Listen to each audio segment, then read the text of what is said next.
রাজনৈতিক দলগুলোর অনৈক্যে উদ্বেগ প্রকাশ করেছে উপদেষ্টা পরিষদ। জুলাই জাতীয় সনদ বাস্তবায়নে গণভোট সহ অন্যান্য বিষয়গুলোতে রাজনৈতিক দলগুলোকে নিজেরা আলোচনা করে ঐক্যমত্য হওয়ার আহ্বান জানানো হয়েছে। তবে দলগুলো ঐক্যমত্যে পৌঁছাতে না পারলে সরকার এই বিষয়ে সিদ্ধান্ত দেবে বলে জানিয়েছেন আইন উপদেষ্টা অধ্যাপক ডক্টর আসিফ নজরুল। খান আলামিনের রিপোর্টে বিস্তারিত। জুলাই জাতীয় সনদ বাস্তবায়নের সুপারিশ দেওয়ার পর থেকে রাজনীতির ময়দানে নতুন করে অনৈক্য মাথাচাড়া দিয়ে ওঠে। গণভোটের সময় গণভোটের নোট অফ ডিসেন্ট না রাখা ইত্যাদি ইস্যুকে কেন্দ্র করে ভিন্ন মেরুতে অবস্থান নেয় প্রধান দলগুলো।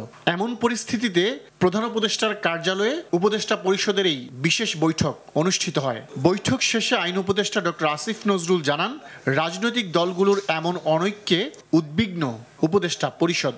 ঐক্যমত কমিশনে দীর্ঘদিন আলোচনার পরও কয়েকটি সংস্কারের সুপারিশ বিষয়ে ভিন্নমত রয়েছে। এছাড়া গণভোট কবে অনুষ্ঠিত হবে এবং এর বিষয়বস্তু কি হবে, এসব প্রশ্নে রাজনৈতিক দলগুলোর মধ্যে যে মতভেদ দেখা দিয়েছে, সেজন্য সভায় উদ্বেগ প্রকাশ করা হয়। তিনি বলেন, সরকার এখনই সনদ বাস্তবায়ন ইস্যুতে কোনো সিদ্ধান্ত নেয়নি।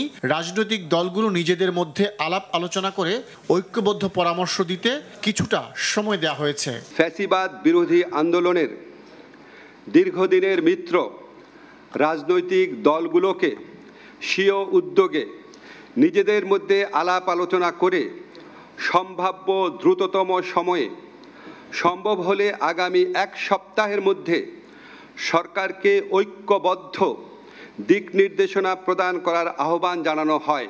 ফ্যাসিবাদ বিরোধী আন্দোলনে যেভাবে আলোচনার টেবিলে বসে একমত হয়েছিল রাজনৈতিক দলগুলো, এবারও সেভাবেই এগিয়ে যাওয়ার আহ্বান জানান তিনি। এই রাজনৈতিক দলগুলো, যারা ফ্যাসিবাদ বিরোধী রাজনৈতিক দলগুলো আছে, ওনারা 15 বছর নিজেরা আলোচনা করে বহু গুরুত্বপূর্ণ সিদ্ধান্ত নিয়েছেন। ওনারা অত্যন্ত প্রতিকূল সময়ে একসাথে আন্দোলন করেছেন, একসাথে নির্যাতনের শিকার হয়েছেন। ওনারা স্বীয় উদ্যোগে নিজেরা আলোচনা করে আমাদেরকে একটা ঐক্যবদ্ধ নির্দেশনা দিবেন, এই প্রত্যাশা করছি। সভায় ফেব্রুয়ারির প্রথমার্ধে জাতীয় সংসদ নির্বাচন অনুষ্ঠানের বিষয়ে সরকারের অঙ্গীকার ব্যক্ত করার কথা জানান আইন উপদেষ্টা। খান আলামিন, RTV, ঢাকা।